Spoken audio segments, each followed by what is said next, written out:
Samajwadi party के कुछ नेता चाहते हैं कि बीएसपी से गठबंधन हो जाए और बीएसपी के गठबंधन के साथ ही 2027 का चुनाव लड़ा जाए। उनको ऐसा इसीलिए लगने लगा है कि ये संभव है क्योंकि पिछले 2-3 दिनों में मायावती के स्टैंड में जिस तरीके से बदलाव आया है। मायावती के निशाने पर अब समाजवादी पार्टी और कांग्रेस नहीं बल्कि बीजेपी है और जिस तरीके से मायावती अब खुलकर मुसलमानों के साथ खड़ी नजर आ रही हैं, उससे समाजवादी पार्टी को अच्छे दिन के संकेत नजर आने लगे हैं। नमस्कार, मैं हूं पंकज झा और आप देख रहे हैं मेरे साथ पार्टी पॉलिटिक्स। बीएसपी में सारे फैसले मायावती लेती हैं और समाजवादी पार्टी में भी अखिलेश यादव। अखिलेश यादव जब मैं आपसे बात कर रहा हूं तब अभी देश में नहीं है, वो परिवार के साथ विदेश गए हुए हैं। लौट कर आएंगे तो शायद उनके सामने ये बात रखी जाए। हालांकि समाजवादी पार्टी के नेताओं का एक गुट चाहता है कि बीएसपी के साथ तालमेल पर बातचीत आगे बढ़ाई जाए। अब ये क्या मुमकिन है कि मायावती और अखिलेश यादव फिर से एक बार साथ आएं? ये पहले भी साथ रहे हैं 2019 के लोकसभा चुनाव में। उसके बाद दोनों के बीच में जिस तरीके से आपस में ठनी, उसके बाद क्या दोनों का साथ आना मुमकिन लग रहा है क्या? लेकिन राजनीति है भैया, राजनीति में कोई किसी का अस्थायी दोस्त या दुश्मन नहीं होता है। किसी ने सोचा भी था, सोचने की बात छोड़ी, किसी ने कल्पना भी नहीं की होगी कि 1995 के गेस्ट हाउस कांड के बाद मुलायम सिंह यादव और मायावती एक साथ किसी मंच पर नजर आ सकती है, पर यह संभव हुआ। मैंने अपनी आंखों के सामने देखा। आप सबने में से कई लोगों ने वो वीडियो देखा होगा जब अखिलेश यादव की पत्नी डिंपल यादव ने मंच पर ही मायावती के पांव छूकर आशीर्वाद लिए। दोनों ही पार्टियों ने यानी सपा और बसपा ने मिलकर 2019 का लोकसभा चुनाव लड़ा। तो ये बात कहना कि ये संभव नहीं है, इस बात को तो सिरे से खारिज किया जाना चाहिए। लेकिन आखिर सवाल ये उठता है कि जब बीएसपी दिनों दिन कमजोर होती जा रही है तो समाजवादी पार्टी आखिरकार बीएसपी से क्यों तालमेल करेगी, जबकि वो पीडीए के फॉर्मूले से लोकसभा चुनाव में उसने कामयाबी के झंडे गाड़े। तो क्या जरूरत है कि मायावती के साथ गठबंधन किया जाए? लेकिन राजनीति में कभी कभी एक जोड़ एक दो भी होता है और 11 भी होता है। क्या पता मायावती के साथ गठबंधन करके समाजवादी पार्टी और ये बीएसपी का गठबंधन ये वही करिश्मा कर सकता है जो करिश्मा 1995 में हुआ था, 1993 में हुआ था, माफ कीजिएगा, जब अयोध्या में विवादित ढांचा गिराया गया था और उसके बाद सपा और बसपा ने मिलकर चुनाव लड़ा।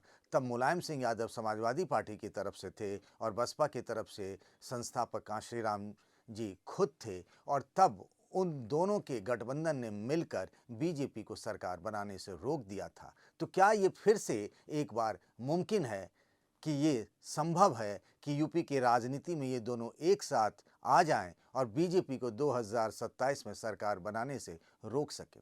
इस बात की सुगबुगाहट समाजवादी पार्टी के अंदर तेज हो गई है। कुछ नेता, उनका नाम लेना फिलहाल उचित नहीं होगा, वो चाहते हैं कि अखिलेश यादव के सामने ये प्रस्ताव लेकर जाएं कि इस पर बातचीत हो। अब सवाल ये उठता है कि बीएसपी से गठबंधन की पहल कौन करेगा?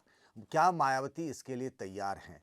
लेकिन देखिए, मायावती के लिए भी ये करो या मरो जैसी बात है। उनके पास विकल्प अब बचे ही कितने हैं? मायावती की पार्टी बीएसपी पर बीजेपी के बी टीम होने के आरोप लगते रहे। कहा यह तक जाता रहा कि बीएसपी के तरफ से जो उम्मीदवारों की लिस्ट जारी होती है वो बीजेपी के हेडक्वार्टर से आता है। अब उसमें मायावती कोर्स करेक्शन की तरफ हैं, यानी वो बदल रही हैं। वो ये बता रही हैं कि उनके निशाने पर अब बीजेपी है, बीजेपी ही उनकी मुख्य विरोधी पार्टी है, बीजेपी से ही लड़ना है। यही तो अखिलेश यादव चाहते भी हैं, यही अखिलेश यादव कहते भी थे कि भाई ये बीजेपी जो कहता है वही मायावती करती है। लेकिन अब ऐसा अगर नहीं है, मायावती के सामने अभी सबसे बड़ी चुनौती है अपनी पार्टी को बचाए रखने की। बीते कुछ दिनों में जिस तरीके से उनके पार्टी परिवार में कलह मचा और जिस तरीके से उन्होंने अपने भतीजे आकाश आनंद को पार्टी से बाहर किया, अपने समधी यानी आकाश के ससुर अशोक सिद्धार्थ को भी बाहर किया, एक तरीके से उन्होंने पार्टी में सारे कील कांटे दुरुस्त कर लिए हैं और अब वो अपने फिर से पुराने फार्मूले की तरफ चल पड़ी हैं, जिसमें उनको मुस्लिम वोट भी चाहिए, दलित वोट भी है और साथ ही ब्राह्मण वोट भी चाहिए। इस तरह के संकेत मिल रहे हैं। तो समाजवादी पार्टी के तरफ भी एक थिंक टैंक है जो ये काम कर रहा है कि भाई कांग्रेस के साथ गठबंधन क्यों किया जाए, क्योंकि कांग्रेस का जो एटीट्यूड रहा है, उनका ये मानना है कि जैसे ही कांग्रेस को ताकत मिलती है, वो बगल के जो क्षेत्रीय दल है उसको वो खाने लगती है। और इसीलिए कांग्रेस के साथ गुजारा बहुत दिनों तक संभव नहीं है, बहुत दिनों तक अच्छा नहीं है। तो वो ये चाहते हैं कि अगले विधानसभा चुनाव में जब कांग्रेस के साथ गठबंधन होगा, जिसकी बात अखिलेश यादव लगातार कहते रहे, तो 403 विधानसभा सीटों में से कम 100 सीटें तो उनको कांग्रेस के लिए भी छोड़नी पड़ेंगी। इसी में अगर 10-20 सीटें जोड़ दी जाएं तो इतनी सीटें मायावती को देकर के गठबंधन किया जा सकता है। हालांकि 2019 के लोकसभा चुनाव में हुआ ये था कि मायावती की पार्टी बीएसपी समाजवादी पार्टी से एक अधिक सीट पर चुनाव लड़ी थी, लेकिन वो बात कुछ और थी। अब मायावती की पार्टी का वोट शेयर जो है वो सिंगल डिजिट पर पहुंच गया है, 9.4% वोट शेयर है। मायावती भी जानती हैं कि उनकी पार्टी बहुत खराब स्थिति में, उसको बचाए बनाए रखने के लिए अगर गठबंधन कर ली जाए और कुछ सीटें मिल जाएं उनके लिए, तो इससे बेहतर क्या होगा। पर क्या मायावती इस बात के लिए तैयार होंगी कि वो मुख्यमंत्री पद के उम्मीदवार नहीं है? वो मायावती जो यूपी की 1 बार 2 बार 3 बार नहीं 4 बार मुख्यमंत्री रही, क्या वो इस बात के लिए तैयार होंगी? लेकिन कई बार क्या होता है कि राजनीति में समझौते करने पड़ते हैं, क्योंकि उसके अलावा कोई विकल्प नहीं होता है। देखिए ना, लोकसभा में मायावती की पार्टी बीएसपी का एक भी सदस्य नहीं, पिछले लोकसभा चुनाव में बीएसपी का खाता तक नहीं खुला। एक ही पार्टी के विधायक हैं उमाशंकर सिंह, जिनके घर में अभी गई थी। हम जो ये बात कर रहे हैं कि आखिर क्या ये गठबंधन मुमकिन है? जी हाँ, मुमकिन है। अभी समाजवादी पार्टी ने सारे प्रयोग कर लिए, पिछले लोकसभा चुनाव में उसे फायदा जरूर हुआ, पर विधानसभा चुनाव में वही सफलता दोहराई जाएगी, इस बात की कोई गारंटी नहीं है। पीडीए का फॉर्मूला लेकर आई है, उसके पास मुस्लिम वोटर है, उसके पास समाजवादी पार्टी के पास अपने यादव वोटर हैं, लेकिन इसके अलावा उसे दलितों का भी वोट चाहिए। पासी समाज का वोट मिलता रहा है, लेकिन अगर मायावती का भी वोट शेयर, उनकी पार्टी का वोट मिल जाएगा और कई सीटों पर जहां मान लीजिए बीएसपी ने मुस्लिम उम्मीदवार दिया है, तो वहां क्या होगा कि अगर समाजवादी पार्टी का भी मुस्लिम उम्मीदवार है और बीएसपी का भी मुस्लिम उम्मीदवार है, तो कई सीटों पर मुस्लिम वोटों का बंटवारा भी होता है। लेकिन अगर ये दोनों पार्टियां साथ आ जाएंगी तो मुस्लिम वोटों का वो बंटवारा उस हिसाब से नहीं हो पाएगा। दूसरी बात क्या है महत्वपूर्ण, जो दोनों का कॉमन दुश्मन है, अखिलेश यादव का भी और मायावती का, उनका नाम है चंद्रशेखर रावण, आज़ाद समाज पार्टी के, जिनकी पार्टी लगातार यूपी में ग्रो कर रही है, बढ़ रही है। खुद चंद्रशेखर रावण सांसद बन गए हैं।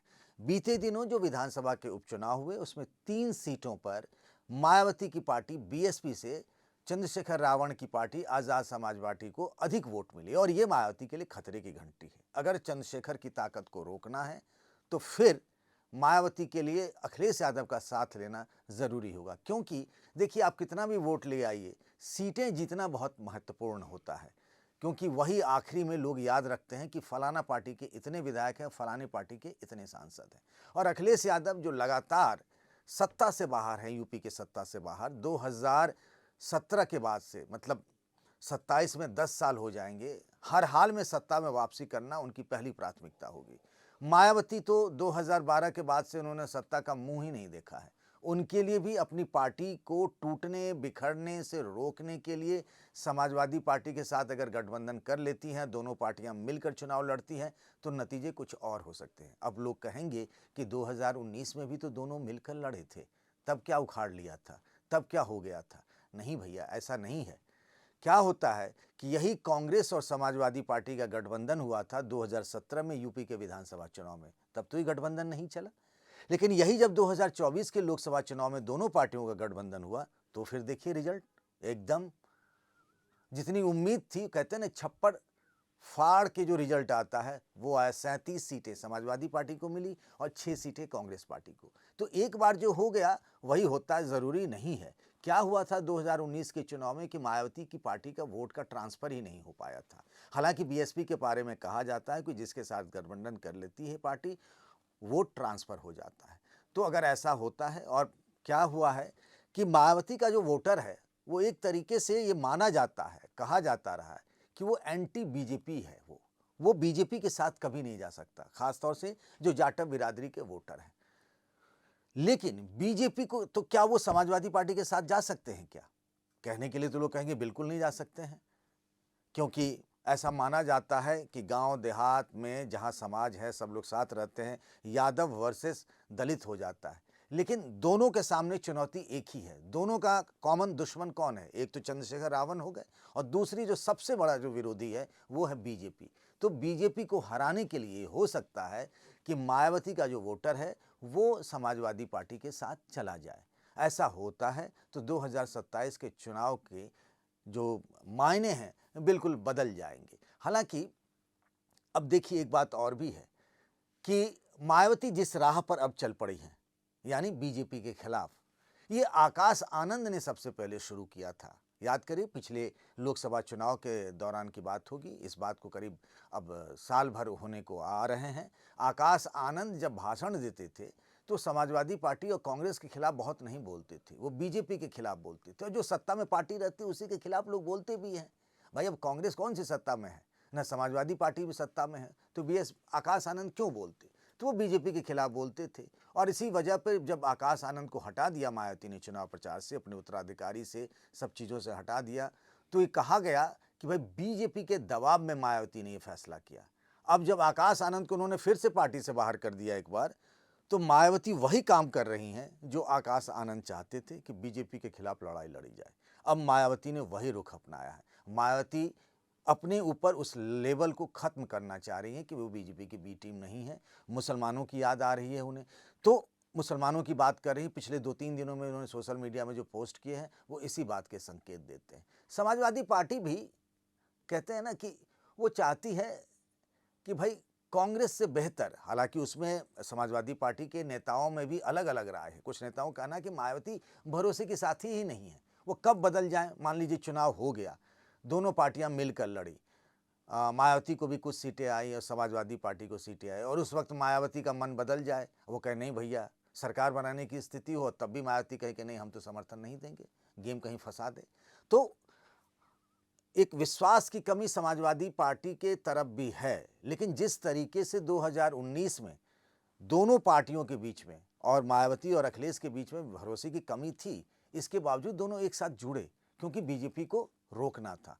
तो इस बार भी बीजेपी को रोकने के लिए दोनों पार्टियां एक साथ आ सकती हैं, ऐसा समाजवादी पार्टी के नेताओं के एक तबके का मानना है कि हो जाए तो बेहतर है। और इससे बेहतर, और वो कहते हैं ना कि एक तीर से कई निशाने साध लिए जाएंगे। बीजेपी को रोकने की बात है, चंद्रशेखर को रोकने की बात है, और एक ये है कि कांग्रेस से पीछा छूटे। क्योंकि कांग्रेस भले ही अखिलेश यादव बार बार कहते हैं कि हम चुनाव जो है वो कांग्रेस के साथ ही मिलकर लड़ेंगे, लेकिन आप देख ही रहे हैं कि महाराष्ट्र में क्या हुआ, हरियाणा में क्या हुआ, दिल्ली में क्या हुआ।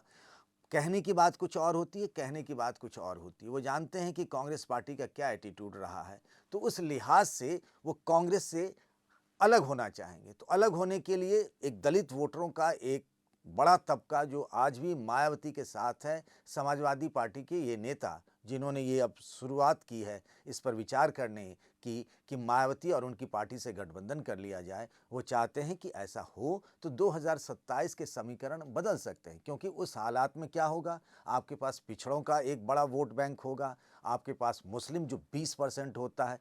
कहते हैं कि समाजवादी पार्टी 30% से गेम शुरू करती है, उसमें अगर मायावती का वोट शेयर मिल जाए, उसके अलावा कुछ और भी अति पिछड़ों का साथ मिल जाए, मायावती आती हैं तो फिर कभी उनका हाल के दिनों में देखिए तो सवर्णों के खिलाफ उतना नहीं रहा है, तो उनके साथ कुछ फॉरवर्ड कास्ट भी जुड़ जाएंगे। क्योंकि जो जीतता हुआ नज़र आता है उसके साथ बहुत सारे लोग ऐसे ही जुड़ जाते हैं, ख़ासतौर से फॉरवर्ड कास्ट के लोग जो होते हैं, बिरादरी के लोग।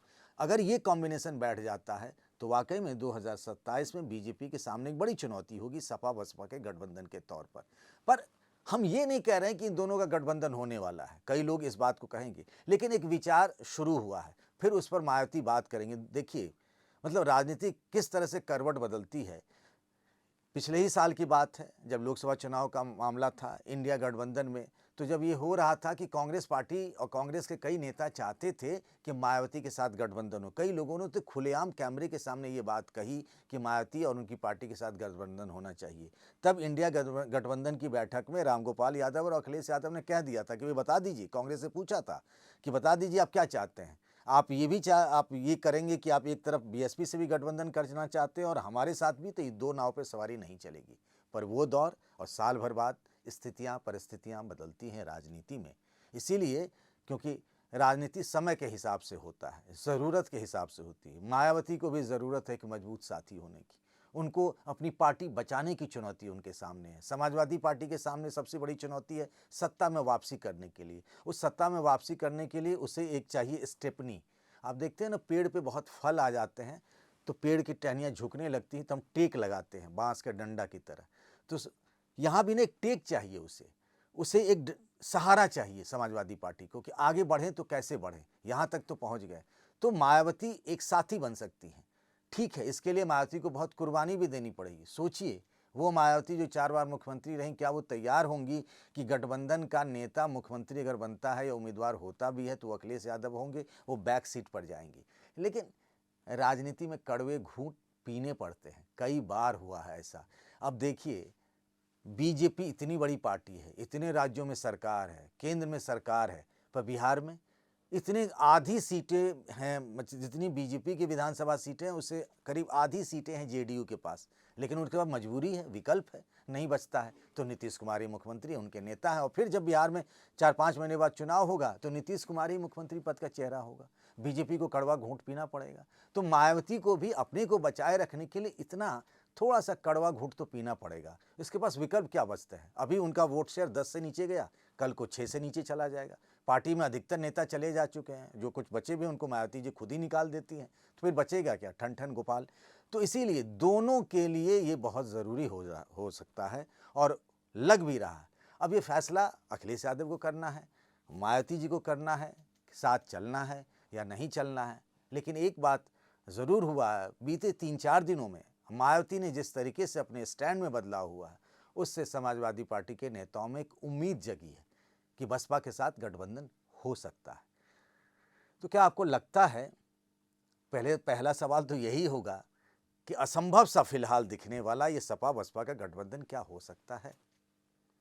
और आपको क्या लगता है कि अगर ये गठबंधन हुआ तो बीजेपी के लिए वाकई में चुनौती हो जाएगी? बीजेपी को ये गठबंधन रोक सकता है या फिर 2019 जैसा हो जाएगा, कुछ हो ही नहीं पाया? आपकी राय का इंतज़ार रहेगा। तब तक अपना ख्याल रखिएगा। नमस्कार।